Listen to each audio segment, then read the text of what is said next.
l'hypersensibilité, on peut arriver au monde avec, voilà, soit on fait partie de ces gens qui ont ce neuroatypisme-là, soit pas.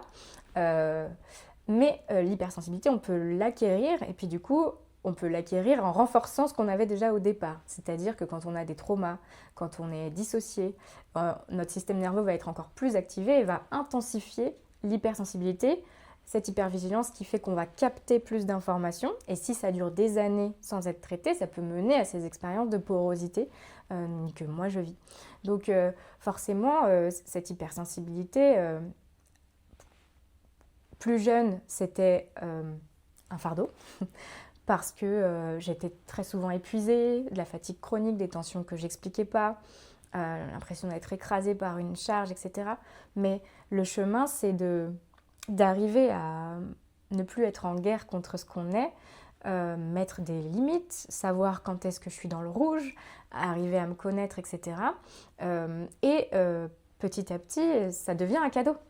Ça devient un cadeau. Mais il y a du chemin pour que ça devienne un cadeau, et même encore aujourd'hui, parfois, c'est pas toujours un cadeau.